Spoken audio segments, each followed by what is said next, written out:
Hello everyone, this is Suman Mehta, your SS teacher, and today we will read the content How is Federalism Practiced in India. In this content, we will see how federalism is adopted in India, in which way we made it successful in India.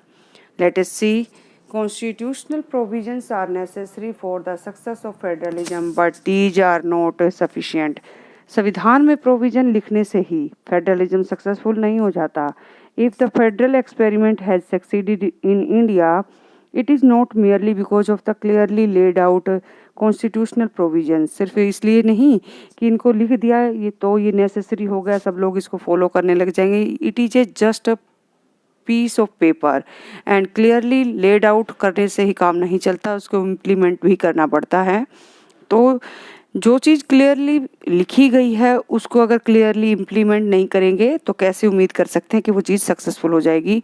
The real success of federalism in India can be attributed in the nature of democratic politics in our country. हमारे देश का जो लोकतांत्रिक राजनीति है उसकी वजह से ये इंडिया में जो संघीय शासन व्यवस्था है वो सफल हो पाई है. This insured that the spirit of federalism, ये सुनिश्चित करता है कि देश के अंदर जो संघीय व्यवस्था है उसकी आत्मा को एज इट इज स्थापित किया जाए. मीन्स फेडरलिज्म की सारी features as it is India में अडोप्ट की जाए. रिस्पेक्ट फॉर डाइवर्सिटी यानी विविधताओं का सम्मान किया जाए. डिजायर फॉर लिविंग टुगेदर, मिलकर रहने की जो भावना है, इन सब की वजह से जो है इंडिया में फेडरलिज्म को सक्सेसफुल बनाने में हेल्प मिली है या फिर ये एक आइडियल फॉर्म में इस्टेब्लिश हो पाया है. Let us look at some of the major ways in which this happened. आइए देखते हैं कैसे ये हुआ. सबसे पहले बेटा एक लैंग्वेज के बेस पर जो स्टेट्स का क्रिएशन किया गया, ये हमारी डेमोक्रेटिक पॉलिटिक्स का फर्स्ट और मेजर टेस्ट रहा है. यानी सबसे पहला टेस्ट और सबसे मेजर टेस्ट. इस लाइन को आप अंडरलाइन कीजिएगा बेटा. क्या हमारी पॉलिटिक्स इतनी कैपेबल थी कि वो लैंग्वेज के बेस पर स्टेट्स को क्रिएट कर पाती? नहीं. उस टाइम पर बहुत ज़्यादा प्रॉब्लम थी क्योंकि उस टाइम पर हमारा देश जो है रिसेंटली इंडिपेंडेंट हुआ था और उसके लिए उसको कुछ हर कदम सोच कर चलना पड़ रहा था. If we look at the political map of India when it began in its journey as a democracy in 1947 and that of 2006, you will be surprised by the extent of the changes. आप अगर 1947 और 2006 के दो political map को comparison करें तो आप बहुत ज़्यादा हैरान हो जाएंगे क्योंकि so many changes were occurred in during that period. और many old states were vanished, बहुत सारे पुराने स्टेट्स ख़त्म हो गए और बहुत सारे नए स्टेट्स जो हैं नए क्रिएट किए गए. इन नए क्रिएट किए गए स्टेट्स की भी कई बार बाउंड्रीज को चेंज किया गया, कई बार इनके नेम्स चेंज हुए. तो ये सारे चेंजेस जो है हम देख सकते हैं. आप इसको भी एक बार जो है अपने माइंड में रखिएगा कि किस किस टाइप के चेंजेस हमने 1947 से लेकर 2006 तक हमने कंसिडर किए हैं. In 1947, the boundaries of several old states of India were changed. 1947 में ही कई पुराने स्टेट्स की बाउंड्रीज को चेंज किया गया था और ताकि नए स्टेट्स को क्रिएट किया जा सके. This was done to ensure that people who spoke the same language lived in the same state. ये इसलिए किया गया था ताकि जो भाषा बोलने वाले लोग हैं वो अपने पर्टिकुलर उस लैंग्वेज बेस्ड जो स्टेट्स बनाए गए हैं उसमें ही जाकर रहें और कंफर्टेबल फील करें. Some states were created not on the basis of language but to recognize the differences based on culture, ethnicity और जियोग्राफी. सिर्फ लैंग्वेज के बेस पर ही स्टेट्स का क्रिएशन नहीं हुआ था बल्कि कल्चर के बेस पर, उस स्टेट की जियोग्राफी के बेसिस पर या एथनिसिटी के बेसिस पर भी कई स्टेट्स को क्रिएट किया गया है. तो पहला बेस तो रहेगा स्टेट्स को क्रिएट करने का लैंग्वेज, दूसरा रहेगा आपका कल्चर और थर्ड टर्म में अगर हम देखें तो एथनिसिटी या हम जियोग्राफी को इसमें कंसीडर करते हैं. These include states. अभी ये जो कल्चर के बेस पर या एथनिसिटी या जियोग्राफी के बेस पर जो स्टेट्स का क्रिएशन हो उनमें कौन कौन से स्टेट्स शामिल हैं वो हम पढ़ने जा रहे हैं. नागालैंड, उत्तराखंड और झारखंड. आप इनको अंडरलाइन कीजिएगा और लर्न भी कीजिएगा. अब नेक्स्ट पेज पर बेटा जो है आपको मैं दिखाने जा रही हूँ एक और कंटेंट जो कि इसी से रिलेट करता हुआ है. When the demand for the formation of states on the basis of language was raised, some national leaders feared that it would lead to the disintegration of the country. जब language के base पर नए states को create किया जा रहा था तो बहुत सारे हमारे लीडर्स को ये डर था कि कहीं देश के विभाजन ना हो जाए, फिर से देश जो है टुकड़े टुकड़े ना हो जाए। डिसइंटीग्रेशन ऑफ द कंट्री का मीनिंग है देश का विभाजन होना या टुकड़े टुकड़े होना।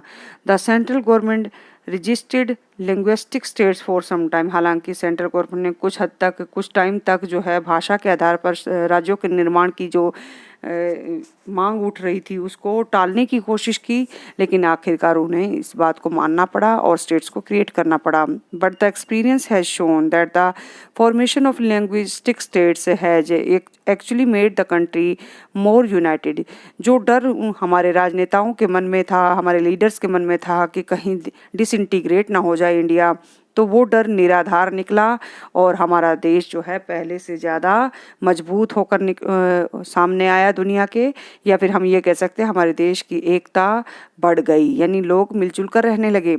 It has also made administration easier, और इसका एक और फ़ायदा भी देखने को मिला कि हमारा जो प्रशासन का काम था वो भी बहुत ज़्यादा ईजी तरीके से होने लगा, यानी आसान हो गया, क्योंकि एक जो है वास्ट एरिया के ऊपर और वो भी डाइवर्सिटिक फीचर्स के साथ एडमिनिस्ट्रेशन करना बहुत मुश्किल वाला काम होता है।